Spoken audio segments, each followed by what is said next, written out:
23 বছরের বিনিদ্র রাতের পর অবশেষে শান্তির চিরনিদ্রায় ভারতীয় সেনাবাহিনীর শহীদ জওয়ান দীপক মাইতি।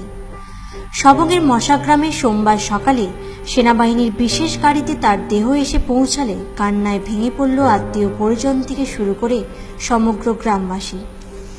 গ্রীষ্মের তীব্র দাবদাহের মধ্যেই অগণিত মানুষের কান্না যেন বৃষ্টি হয়ে ঝরে পড়ল বীরভূমি মশাগ্রামের মাটিতে।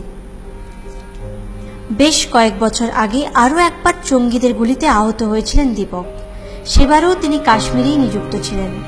পায়ে গুরুতর আঘাত লাগা সত্ত্বেও সেনাবাহিনী ছেড়ে যাননি। আরও কয়েক বছর আগেই অবসর নিতে পারতেন, কিন্তু তাও নেননি।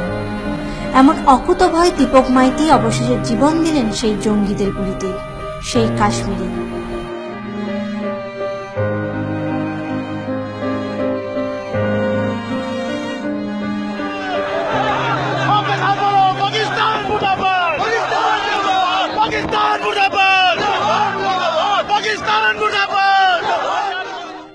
মেয়ে রিয়া এবং স্ত্রী রিক্তার কাছে কথা দিয়েছিলেন জুন মাসেই এসে সময় দেবেন পরিবারকে। কথা রাখলেন দীপক, জুনেই এলেন, তবে নিথর হয়ে। শনিবার শ্রীনগরে নিজের ইউনিটে ফেরার সময় হিজবুল মুজাহিদিন জঙ্গিদের গুলিতে এফোর ওফোর হয়ে গিয়েছিল তার দেহ।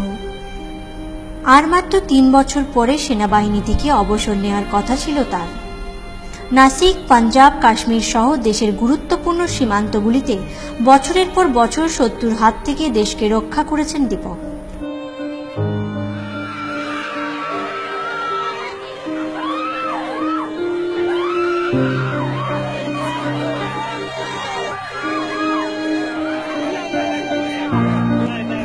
তিন বছর পর অবসর নিয়ে পাকাপাকিভাবে স্ত্রী মেয়েকে নিয়ে সংসার জমিয়ে বসার কথা ছিল, কিন্তু তা আর হলো না।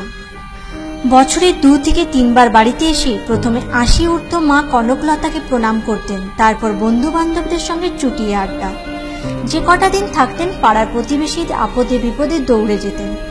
সেই দীপক নেই, ভাবলেই চোখের জল ধরে রাখতে পারছেন না প্রতিবেশীরা।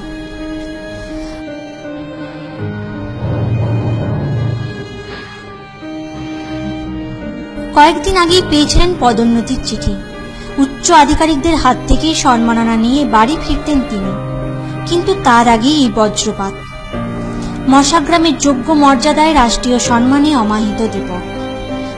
শেষ যাত্রায় অগণতি শ্রদ্ধা। সালাম দীপক।